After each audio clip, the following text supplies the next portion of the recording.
BA part 1 लोक प्रशासन paper number 1।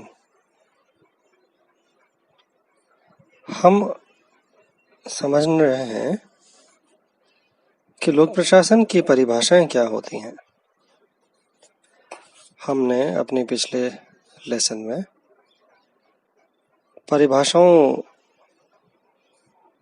को समझा जो विभिन्न विद्वानों ने दी थी।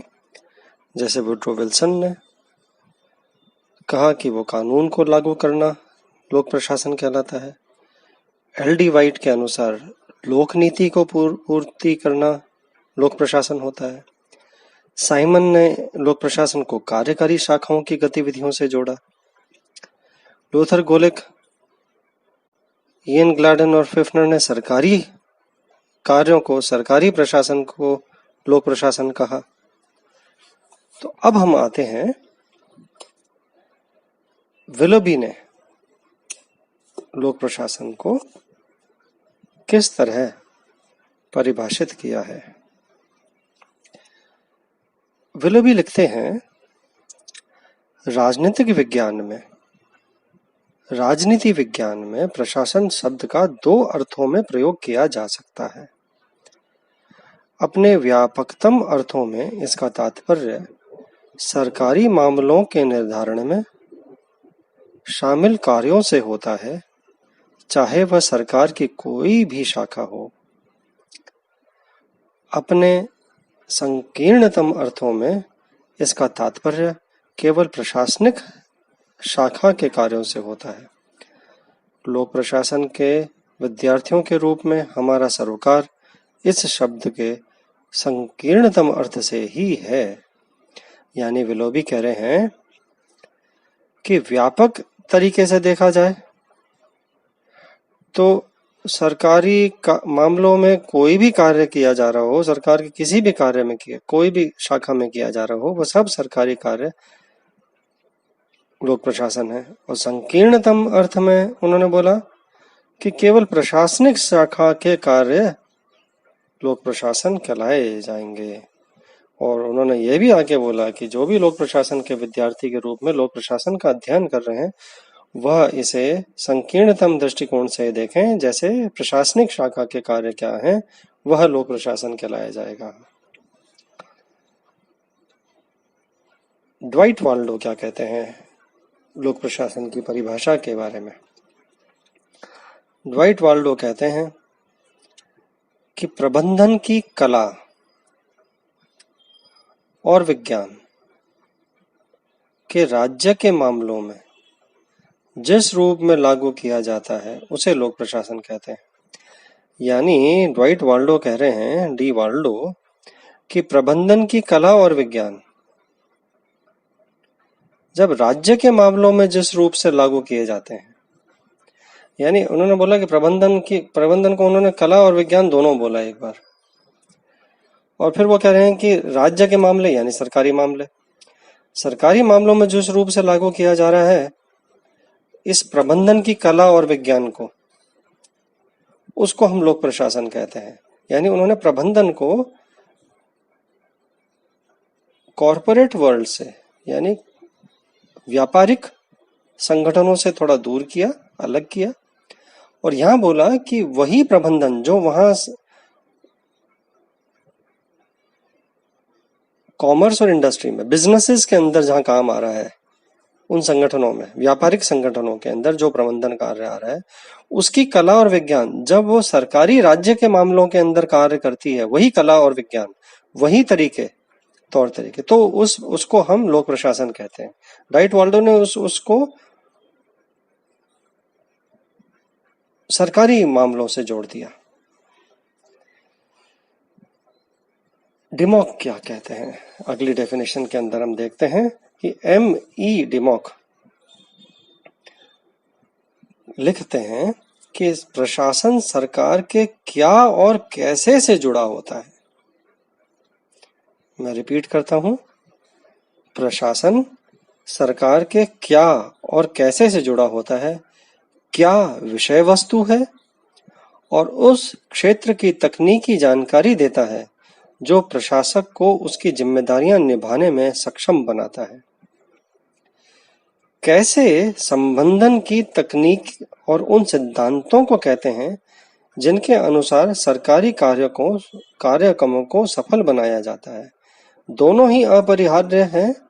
साथ मिलकर वे उस संगठन की रचना करते हैं जिसे प्रशासन कहा जाता है। उन्होंने बड़ी बेहद खूबसूरत डेफिनेशन दी है। मैं फिर आपको विस्तार से समझाने की कोशिश करता हूँ। उन्होंने बोला, डिमॉक ने, कि प्रशासन सरकार के क्या और कैसे से जुड़ा है। क्या को उन्होंने डिफाइन किया कि यह वह विषय वस्तु है और उस क्षेत्र की तकनीकी जानकारी देता है जो प्रशासक को, जो प्रशासन को चला रहा है, जो प्रशासक को उसकी जिम्मेदारियां निभाने में सक्षम बनाता है। क्या करना है उसको, क्या तो वह विषय वस्तु है, वो तकनीकी जानकारी है उसे जिम्मेदारियां बनाने में सक्षम बनाती हैं।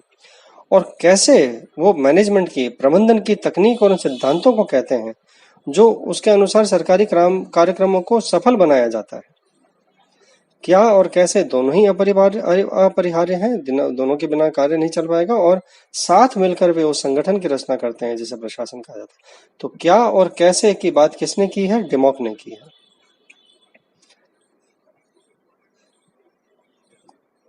जिसको भी ये डेफिनेशन नहीं समझ में आए वो मुझे फोन करके, मुझसे बात करके इस डेफिनेशन के बारे में और विस्तार से चर्चा कर सकते हैं।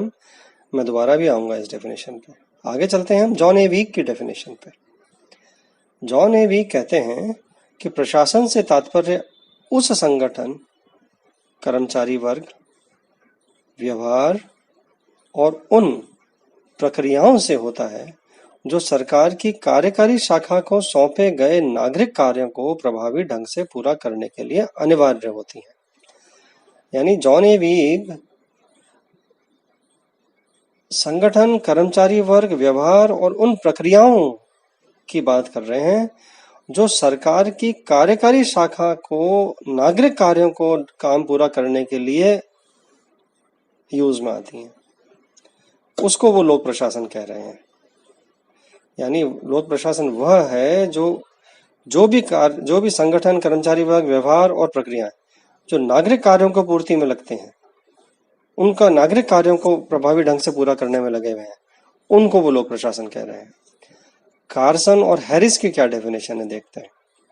कार्सन और हैरिस कह रहे हैं कि लोक प्रशासन सरकार का वह व्यावहारिक हिस्सा है जिससे सरकार के उद्देश्यों और लक्ष्यों को कार्य रूप दिया जाता है। बड़ी छोटी सी डेफिनेशन है लेकिन बहुत ही अच्छी डेफिनेशन है। लोक प्रशासन सरकार का वह व्यावहारिक हिस्सा है, यानी वो एक्शन वाला हिस्सा है जिससे सरकार के उद्देश्यों और लक्ष्यों को कार्य रूप दिया जाता है। जो ऑब्जेक्टिव्स हैं और जो एम्स हैं उनको वो कैसे इम्प्लीमेंट करते हैं, उसको लोक प्रशासन का व्यवहारिक वाला हिस्सा है। मर्सन की डेफिनेशन क्या है देखते हैं। मर्सन लिखते हैं, प्रशासन कार्य को पूरा कराता है। जिस तरह राजनीति का विज्ञान उन सर्वश्रेष्ठ उपायों की एक परख है जिससे जनता की इच्छा को नीति निर्धारण के लिए संगठित किया जाता है, ठीक उसी तरह लोक प्रशासन का विज्ञान इस बात की जांच है कि राजनीति को कार्य रूप देने का सर्वश्रेष्ठ तरीका क्या है। मर्सन की डेफिनेशन ये कह रही है कि प्रशासन उसी तरह काम कर रहा है जैसे राजनीति विज्ञान उपायों की परख है, जिसे जनता की इच्छा को नीति निर्धारण के लिए यूज में किया जाता है। उसी तरह लोक प्रशासन का विज्ञान इस बात की जांच है कि राजनीति को कार्य रूप देने का सर्वश्रेष्ठ तरीका क्या है। यानी राजनीति में जो लोक नीति तय की जा रही है, जो उद्देश्य तय किए जा रहे हैं, उनको कार्य रूप कैसे दिया जाए, वह लोक प्रशासन है। तो यानी राजनीति से जोड़ के देख रहे हैं, वो राजनीति के उद्देश्यों को इम्प्लीमेंट कैसे कर रहे हैं, यह मर्सन बोल रहे हैं। पी मैक्वीन ने लोक प्रशासन की क्या डेफिनेशन दी है, बहुत छोटी सी डेफिनेशन दी है। पी मैक्वीन कह रहे हैं, लोक प्रशासन केंद्रीय और स्थानीय सरकार के कार्यों से संबंधित प्रशासन है। आपको ध्यान होगा साइमन ने भी कुछ ऐसी ही डेफिनेशन दी थी। साइमन कह रहे थे कि राष्ट्रीय, प्रांतीय और स्थानीय सरकारों की कार्यकारी शाखाओं की गतिविधियों को लोक प्रशासन कहते हैं। पीक मैक्वीन भी ऐसी डेफिनेशन दे रहे हैं। वो कह रहे हैं लोक प्रशासन केंद्रीय और स्थानीय सरकार के कार्यों से संबंधित प्रशासन है। अब हम आते हैं एफ ए निग्रो पे। निग्रो अपनी डेफिनेशन के अंदर कह रहे हैं कि लोक प्रशासन दो तीन बातें कह रहे हैं कि लोक प्रशासन किसी सार्वजनिक परिवेश में एक सहकारी प्रयास है, कोऑपरेटिव एक्टिविटी है, सहकारी प्रयास है। किसका सहकारी प्रयास है? सार्वजनिक परिवेश में, वैयक्तिक नहीं है, निजी नहीं है, सार्वजनिक परिवेश है, सबके हित का। उसमें एक सहकारी प्रयास है, सबका मिला जुला, सब लोग मिलकर के प्रयास कर रहे हैं। दूसरी बात वो बोल रहे हैं सभी तीन शाखाओं, कार्यकारी, विधिक, न्यायिक और उनके अंतर संबंधों को शामिल करता है। यानी लोक प्रशासन तीनों शाखाओं को, कार्यकारी, न्यायिक, विधिक और उनके अंतर संबंधों को शामिल करता है। तीसरी बात वो बोल रहे हैं कि लोक नीति के निर्धारण में अहम भूमिका निभाता है और इस तरह राजनीतिक प्रक्रिया का एक हिस्सा है। यानी उन्होंने बोला है कि ये पॉलिटिक्स से अलग नहीं है। एफ ए निग्रो ये शुरुआती दौर के थिंकर्स हैं।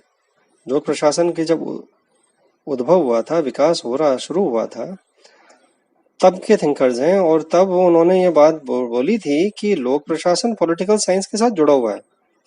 उन्होंने बोला लोक नीति, पब्लिक पॉलिसी के निर्धारण में वह अहम भूमिका निभाता है।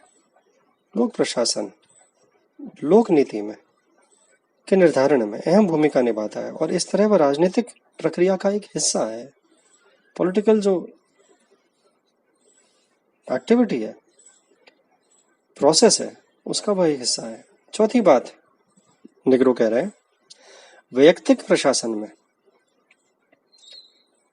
प्रशासन से महत्वपूर्ण रूपों से अलग है। यानी वैयक्तिक जो प्रशासन इंडिविजुअल जो किसी के निजी हित के लिए कार्य करता है, वैयक्तिक प्रशासन से यह महत्वपूर्ण रूपों से अलग है। और पांचवी बात वो ये कह रहे हैं कि समुदाय को सेवाएं प्रदान करने के लिए तमाम निजी समूहों और व्यक्तियों से नजदीकी से जुड़ा होता है। यानी देखिए, अब ये इसमें यह भी कहने की कोशिश कर रहे हैं निग्रो कि वह लोक प्रशासन जो है वो समुदाय को सेवाएं प्रदान करता है और वह इस सेवाओं को प्रदान करने के लिए निजी समूहों, जो प्राइवेट ग्रुप्स हैं या प्राइवेट इंडिविजुअल्स हैं, व्यक्ति हैं, उनसे नजदीकी से जुड़ा होता है। तो बहुत सारे आयाम जोड़ दिए हैं निग्रो ने अपनी डेफिनेशन में लोक प्रशासन की। मैं रिपीट करना चाहूंगा। पहली बात उन्होंने बोली कि किसी सार्वजनिक परिवेश में एक सहकारी प्रयास है, यह कोऑपरेटिव एफर्ट है। दूसरी बात उन्होंने बोली सभी तीन शाखाएं, कार्यकारी, विधिक, न्यायिक और उनके अंतर संबंधों को शामिल करता है लोक प्रशासन। तीसरी बात उन्होंने बोली कि लोक नीति के निर्धारण में अहम भूमिका निभाता है और इसलिए यह राजनीतिक प्रक्रिया का एक हिस्सा है।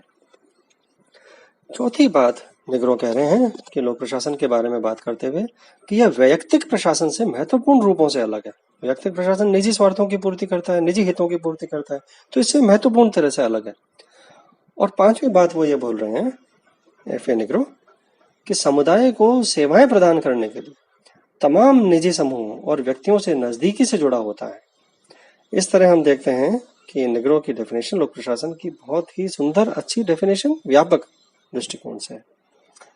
उपरोक्त परिभाषाओं का विश्लेषण बताता है कि लोक प्रशासन शब्द दो अर्थों में प्रयोग किया जाता है, विस्तृत अर्थ और संकीर्ण अर्थ। विस्तृत अर्थ, व्यापक अर्थ में लोक प्रशासन में सरकार की तीन शाखाएं, विधायिका, कार्यपालिका और न्यायपालिका गतिविधियां शामिल होती हैं।